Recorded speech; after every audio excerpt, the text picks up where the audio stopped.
سلام حبيباتي، كنتمنى تكونوا بخير وبصحه جيده ان شاء الله. راكم خوتكم غزلان، مرحبا بكم معايا في القناه.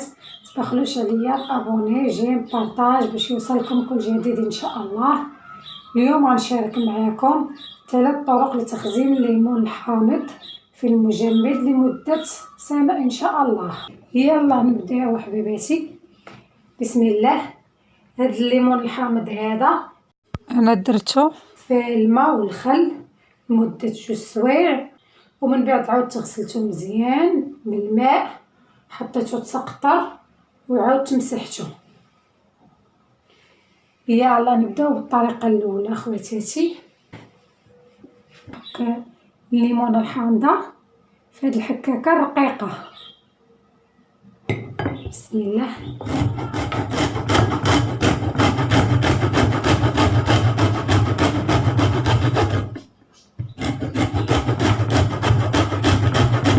هانتوما تحكوها بحال هكا،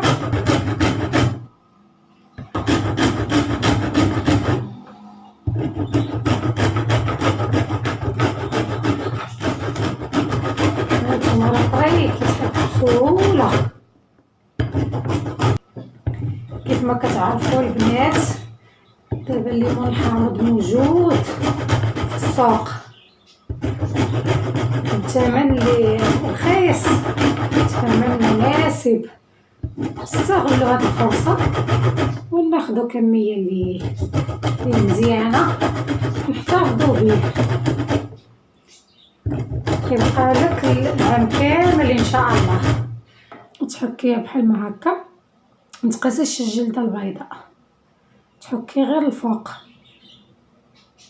الجلده البيضاء اللي ما تلحقيش ليها حقاش كتعطي واحد المراره. كل سنه كنعتمد الطرق لتخزين الليمون الحامض، وصراحه كينفعوني.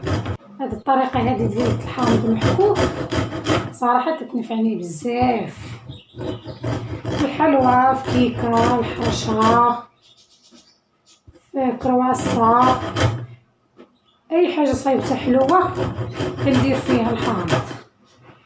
كيف ما كتعرفوا كيعطي واحد النكهه اللي زوينه. البنات الطريقه الاولى الليمون الحامض من بعد ما حكيته، دابا غنحتفظ به في هاد السوبيره هادي. هاي السوبيره من بعد ما غسلتها ونشفتها، دابا غنحتفظ به فيها.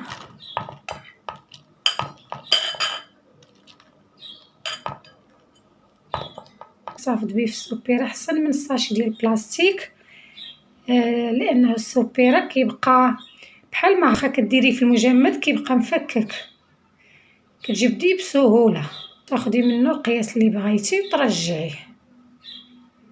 دابا غندوزو للطريقه الثانيه.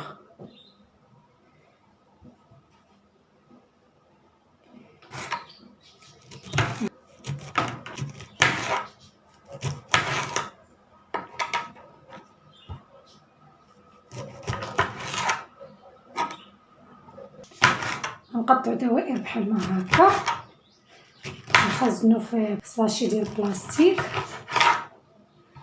ملي تحتاجيه تجبدي منه في رمضان ان شاء الله ولا قريب. الواحد يدير العصائر بزاف تلقايه موجود.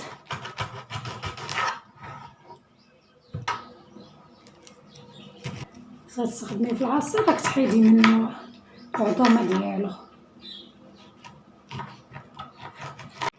هي طريقه التخزين الثانيه ديالنا، ها هي موجوده.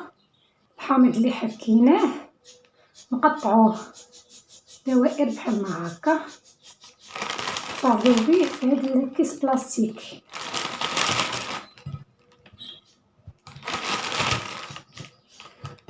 طريقه سهله بسيطه.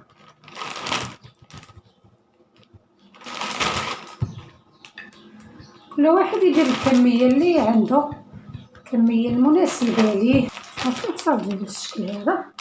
هاد البلاستيكات هذا كيتسدو بسهوله، كتفتحو بسهوله، تفتحيه تجبديه لي طرونش اللي بغيتي وترجعيه تسديها وديريها في المجمد. دابا الطريقه الثالثه حبيباتي، غادا نعصر الليمون الحامض اللي بشرت من قبل. هانا هكا نصبو جوج، غادا نعصرو. بسم الله.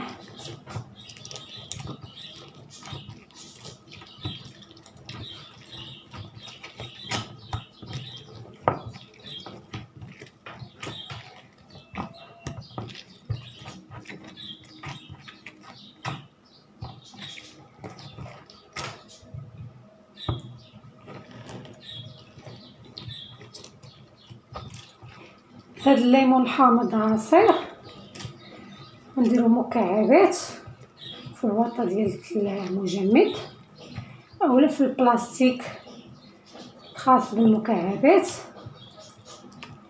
وغادا نديروه في المجمد هكا. تبقاي تاخدي مكعب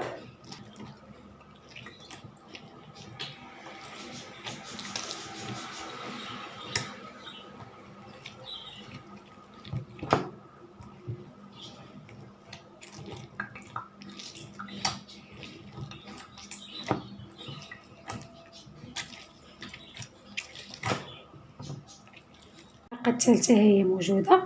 من بعد ما صرت الليمون الحامض غادا نخوي في هاد المكعبات هادي ديال المجمد، اولا ديرو في بلاستيك مكعبات وديرو في المجمد.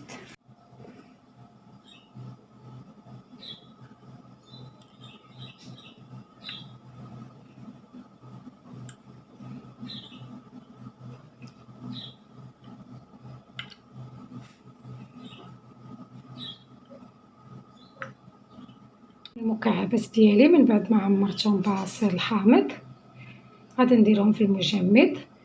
ملي يجمدوا ليا غادي نحتفظ بهم في هذا البلاستيك الغذائي هذا ونخليهم في المجمد، يجيوني ساهلين ملي نبغي مكعب دغيا نجبدو.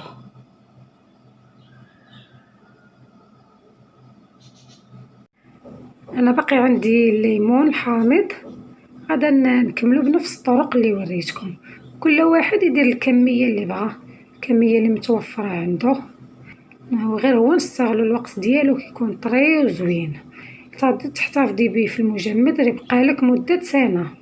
دابا موجودين عندنا 3 طرق لتخزين الليمون الحامض في المجمد لمده سنه ان شاء الله. هانتوما الطريقه الاولى الحامض مبشور، الطريقه الثانيه الحامض طرونش، الطريقه الثالثه الحامض مكعبات. يلا حباباتي، كنتمنى يكون عجبوكم هاد 3 طرق لتخزين الليمون الحامض في المجمد، يبقى لكم مده سنه ان شاء الله، تستافدوا منهم. كنتمنى تجربوهم. متنساوش حبيباتي ابوني جيم بارطاج مع خوتكم غزلان البساطه. كنوعدكم بكل ما هو سهل وبسيط ان شاء الله. مرحبا بكم معايا، كنموت عليكم. الى فيديو اخر ان شاء الله. مع السلامه غزالاتي.